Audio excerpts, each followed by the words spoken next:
Hello everybody, so I'm going to do another one of my secret prehistory videos. I think I might be up to number 10 by now.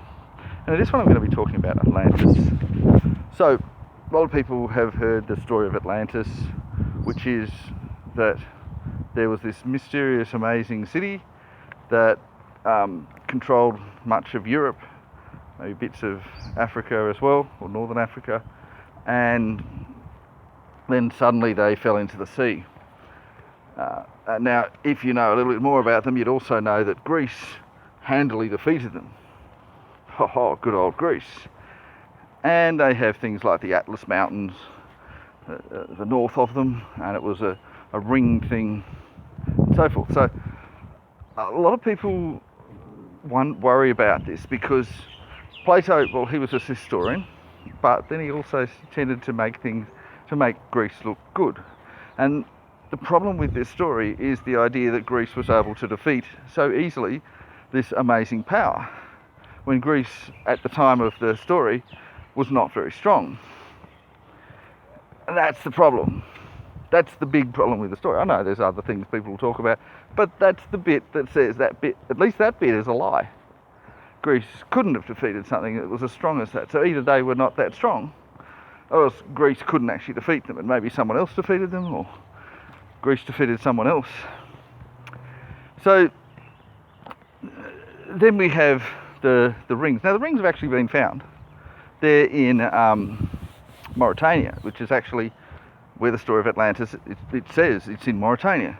Mauritania's first king of Mauritania was King Atlas. I've had another video about this. It's actually my most popular video. So yeah, we know where it is. Of course, then they have the problem, well, it sank, but that's up high. Yeah, but things that sink can end up being lifted after they sink. And there's been whale bones found up there, so it was clearly once connected to the sea. So that's your spot. I know a lot of other people like to talk about other spots. That's your spot. Now, as for the reason why Greece defeated them, well, there was another place that was sunk, and about the same time as where we might be talking about, and that is Britain. And what I'm talking about by Britain, it wasn't Britain in our modern day viewing of it, but it's the same general area. But it was a bigger area. It wasn't an island. It was physically connected to Europe. And of course, what happens during cataclysms is that some things lift up, some things sink, and you get different land masses. Well, it's still the same land mass, obviously, but the different bits that are above the surface. So what happened with Britain was that it used to be physically connected to France and then all the way up to Norway. And we know this for a fact. This is not a speculation. This is not a theory. This is a fact. We've proven this. There's no doubt. The bit that's sunken, they call the Doggerlands. So anyone can look that up, but that's what it was. And it could well be that Greece thought that they were defeating Atlantis, but were actually defeating Britain, or this pre-Britain, because it wouldn't have been called Britain then. I've often referred to it as Prydain, although that's the Welsh version of what it was. I don't know if that's what it was actually called, but let's call it Prydain, or Albion perhaps. And Greece defeated them because there's no evidence that this pre-Britain place was strong at all. In fact, they've looked up the archaeological things and gone, geez, these guys were weak as anything. So it stands to reason that even fairly weak Greece could have defeated Britain. And the thing is, if you look at, okay, so the main headquarters of Atlantis was in Mauritania, which is a lot further away from Greece compared to Britain. But if the empire of Atlantis spread out to be a similar distance away as Britain, then it's quite plausible that the Greeks got confused, that the Greeks defeated Britain, but thought that they defeated Atlantis. Of course, they couldn't have defeated Atlantis because Atlantis was far too strong, and also too far away for them to launch a very easy attack. So, what happened to Atlantis? Well, we know it was sunk, or then it lifted up, and that we know that came from a cataclysm. And if you follow the Younger Dryas cataclysm, that's pretty clear that would be strong enough to have that sort of reaction. That's exactly what it did. It's known as the Great Flood in biblical terms.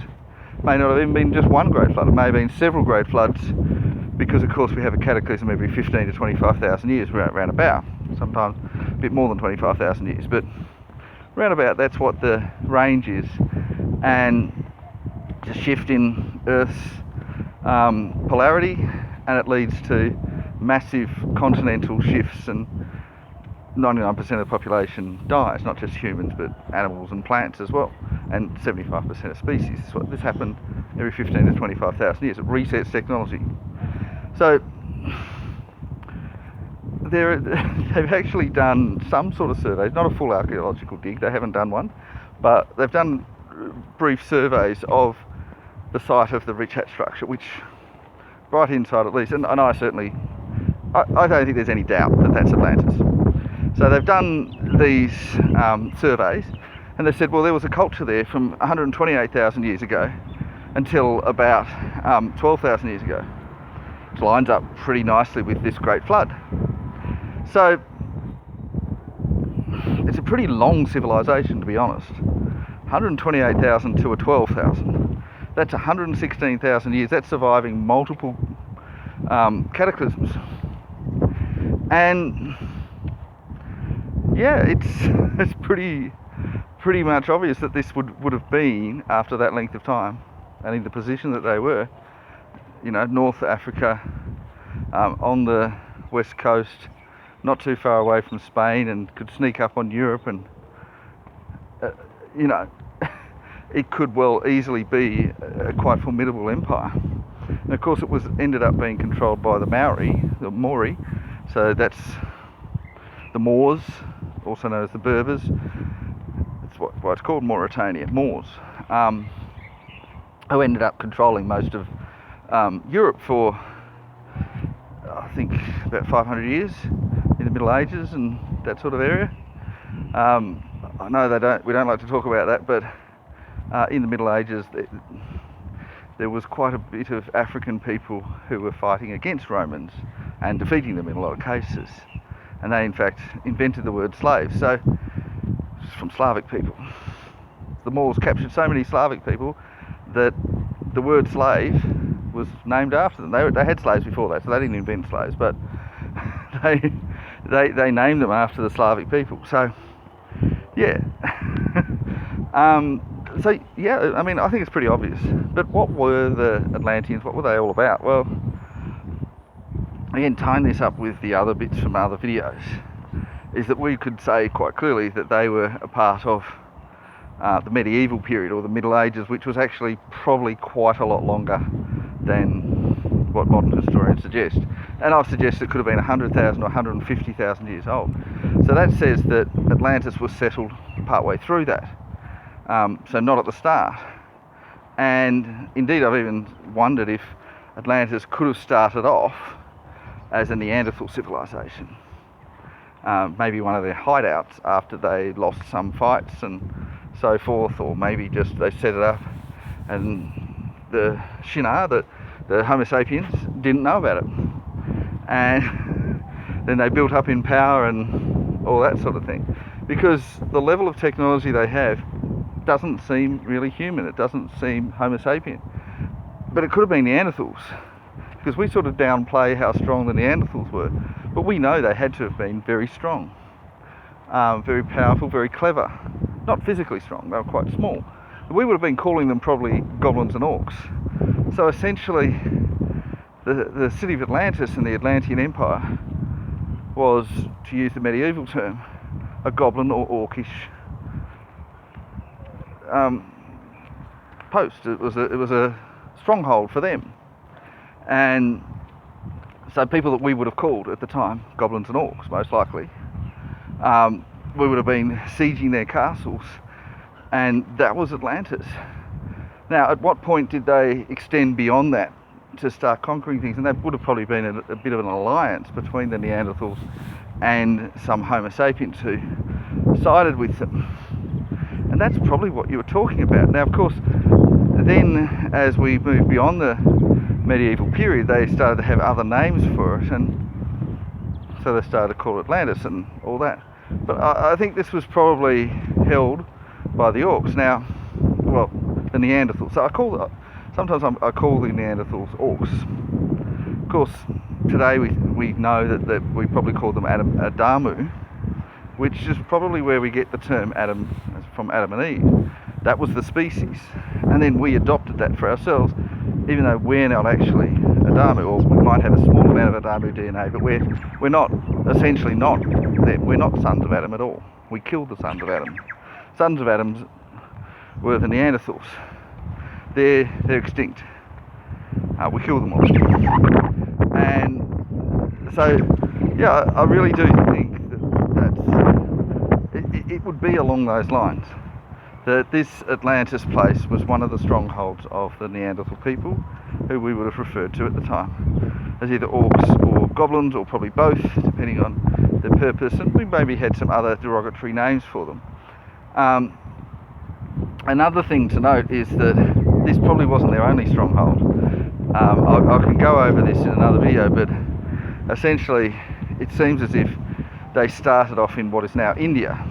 Well, perhaps they didn't start there, but that's where they built most of their power, and then came in to take on Europe and Asia, and even parts of Africa, before being beaten back. And so Atlantis would have been one of their perhaps secret hideouts, if you like. It's a secret stronghold that eventually became this powerful place, but early on it would have been somewhere that would have been largely unexplored, and just been a little town, a little citadel, or whatever you want to call it, that was just sort of hidden away. That was where they hid out after they lost the war. So, if we're talking about Atlantis, we're talking about a place for Neanderthals, so dinosaurs or goblins most likely, and they were hiding out originally, but then later on their power base grew. So at what point in that 100,000 year period did their power base grow? And I'd say it's probably not for a very long time, not until after they'd lost the war, were presumed to have been defeated, to have been made extinct, and then nobody was looking for them. Somebody else found them. Perhaps they tricked the people that found them, helped them to build up an empire, and so forth. Or maybe the people that found them, humans, Homo sapiens, went there and were tricked and didn't think that they were goblins, or maybe they knew that they were goblins and just wanted to be evil and take advantage of it for their own profit, or whatever they did. Maybe they were all evil wizards that helped them, or whatever you want to talk. So, and I'm using medieval terms, but that's how we would have probably described them. So when we talk about goblins and we say, oh, that's a fantasy creature, most likely goblins were just people that were just perhaps another species to us. Talk about orcs, again, most likely people. Giants we know are people, they're just tall people. Dwarves we know are people, they're just short people. Trolls and ogres were probably just tall people that had some disfigurement, or we were ugly, or we just didn't like them. So, it's generally viewed that ogres were, well, I suppose ogres can be male or female, but I tend to think of ogres being male and trolls being female, but there are male trolls as well. Trolls hid under bridges and asked for money in order to let people go past, whilst ogres just went around hurting people. And maybe it was a personality thing, but they were probably also giants and just tall people, tall humans.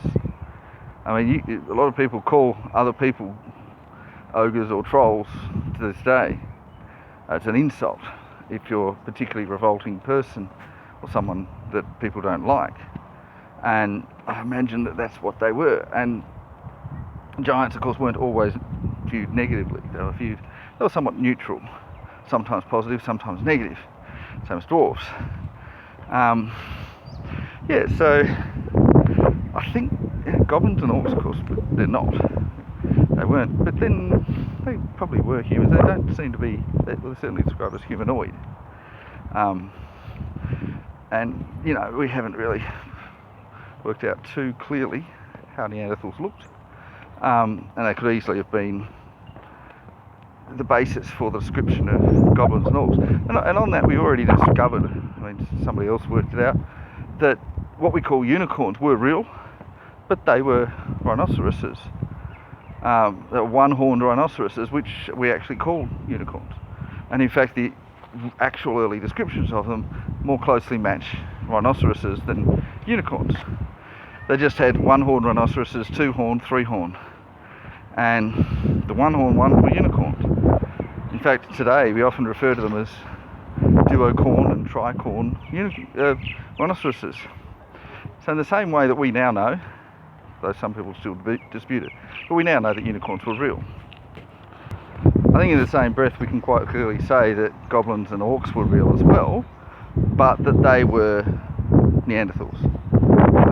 Now they might not have all been Neanderthals, but probably that would have been the template in a sense, and that would have been the people that probably at least founded Atlantis,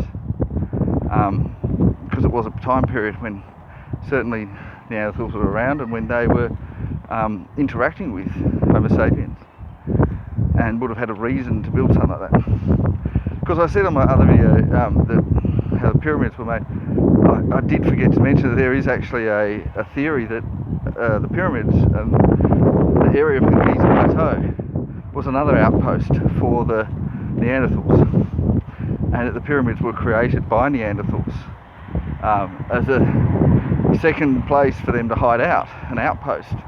And nobody was living there. They just had these things in case they needed to hide, and then they could defend the place. So I can't guarantee that's true, but there is a pretty decent possibility that pyramids were made by a smarter form of human, because we know that Neanderthals were much more intelligent than we are, at least at the time. So yeah, they had bigger brains, able to do better things. So there's every chance that Neanderthals made the pyramids. May not have made all of them, and they may not have made them. And that therefore means that there's a very good chance that underneath the Richat structure are pyramids. And that if we ever did do an archaeological dig, we would likely find pyramids of some description. Now, why haven't we done one? There's massive archaeological value. People in Mauritania aren't objecting. Why aren't we? Well, you can probably answer that with another question, which is why does Wikipedia not even mention Mauritania as a possible site, not even for Atlantis? They don't even mention it. Why do people say this is not just a conspiracy theory, but one that doesn't even deserve a mention? They're happy to believe that Atlantis might have been in Antarctica, which they mention that, rather than in Mauritania, which fits so clearly. So obviously that it shouldn't even be a theory, it should just be a fact, a statement of fact that that's where it was. So I think that there has been a lot of cover up about that. So why would we want to cover that up? And I think the same reason why we cover up anything that makes our current society look bad. We like to pretend that the pyramids are easy to make, because if we acknowledge that they are hard to make and that we can't make them today, we look bad. We want to say to everybody, this is the most powerful we've ever been. This is the most number of people we've ever had. We're so advanced, we're so clever, we're so amazing. And if there's anything that challenges that, we need to squash that. It's a human race thing. It's part of our, not just national pride, but the entire human race's pride. How dare we suggest that anybody else could even compete with us? And that includes us from the past, or another human species, let alone if it's another human species, oh my goodness. So we've done this throughout history. We've destroyed a lot of things. We even destroyed things a couple of years ago. And we're still destroying things that challenge us, things that make us look bad. We hide facts, that anything that makes us look bad, we hide facts. That's one of the main purposes of intelligence agencies, is to hide facts, so that the general population don't realise that we're not as smart and clever and wonderful as we claim to be. That's something that James Bond doesn't mention. So yes, James Bond does do some of that sort of stuff a little bit, but we'll also be spending the majority of time just hiding facts, just not letting people know whoopsies, actually we're not as good as we think we are. Not as good as we say we are, at least. So anyway, that's my thing on Atlantis. I've pretty much run out of time there, but I hope you enjoyed it, and I'll see you again next time. Bye bye now.